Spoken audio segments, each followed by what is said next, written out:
дар соли 2019 505 адад ҷинояти коррупсионӣ ва иқтисодию характери коррупсионӣ дошта ошкор карда шудааст. Ин иттилоъ дар нишасти матбуотии раёсати агентии назорати давлатии молиявӣ ва мубориза бо коррупсияи ҷумҳурии Тоҷикистон дар вилояти Суғд ба сами намояндагони васоити ахбори омма расонида шуд. Аз ҷумла 41 ҷиноят аз ҷониби кормандони мақомоти иҷроии ҳокимияти давлатӣ, 59 ҷиноят аз кормандони соҳаи маориф, 23 ҷиноят кормандони соҳаи тандурустӣ, 39 ҷиноят дар кумитаи давлатии идораи замин, 19 ҷиноят дар соҳаи бонк, вазорати корҳои дохилӣ 11 ҷиноят, мақомоти судӣ 3 ҷиноят, вазорати адлия 7 ҷиноят, вазорати нақлиёт 6 ҷиноят, вазорати меҳнат 39 ҷиноят ба қайд гирифта шудааст.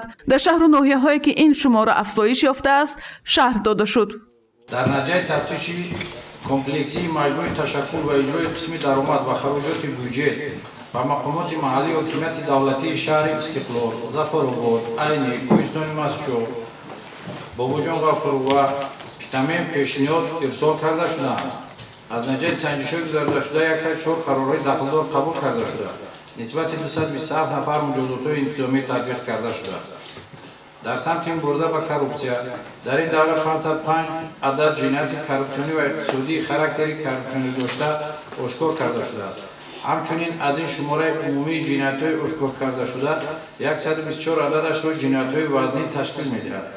маблағи зарар аз рӯи онҳо 27,4 миллион сомонӣ буда, то давраи ҷамъбастӣ 11,7 миллион сомонӣ рӯёнда шудааст.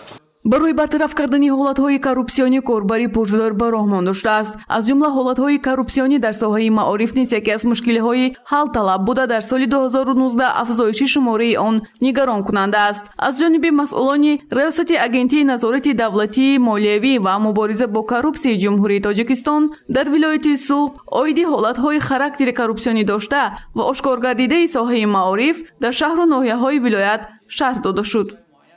Ниго ҳастам директори мактаб, масалан директори мактаби миёнии таҳсилоти умумии ноҳияи Зафаробод, яке аз мактабҳо зиёда аз 20 ҳолати сохтакории аттестат ошкор карда шуд. ҳамчунон аз ҷониби кормандони раёсат ошкор гардид дар донишгоҳи давлатии Хуҷанд омӯзгорӣ барои дониш ба сифати донишҷӯ дохил намудан. ҳама мисолҳо ҳаст. дар равза дигар агар зарур бошад метавонед муроҷиат кунед бо мушаххастар бо ҳар як мавзӯъ результат ҳусн. асосан дар мактабҳои миёна донишгоҳҳо ҳам ҳастанд. дар умум аз рӯи ҳисоботи пешниҳодшуда дар давраи ҳисоботӣ шумораи ҷиноятҳои коррупсионӣ бештар дар шаҳри Хуҷанд 124 ҷиноят, ноҳияи Ҷаббор Расулов 45 ҷиноят, шаҳри Панҷакент 74 ҷиноят, Ашт 29 ҷиноят, Спитамен 21 ҷиноят, Истарафшан 27 ҷиноят ба қайд гирифта шудааст. санҷишҳо мегзаронем ва имсол ноҳияи Ҷаббор Расулов дар нақшаи санҷишҳои мо буд ва аввали сол мо дар ноҳияи Ҷаббор Расулов санҷиши назорати давлатии молиявиро гузарондем.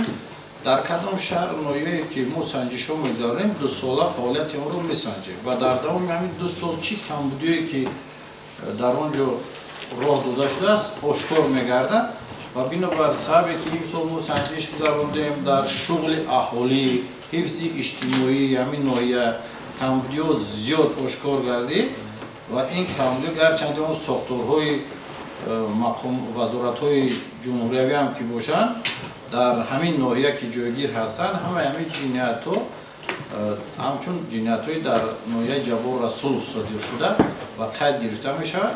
бинобар ҳаминам дар ноҳияи Ҷаббор Расулов зиёд ҳамин чиз ба қайд гирифта шуд.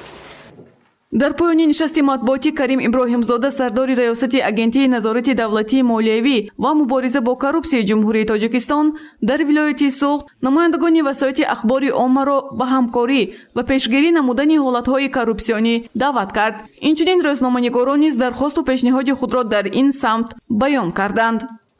гузориши Гулҳаё Камолзода ва Наим Аёбов барои барномаи иттилоотии Хабар.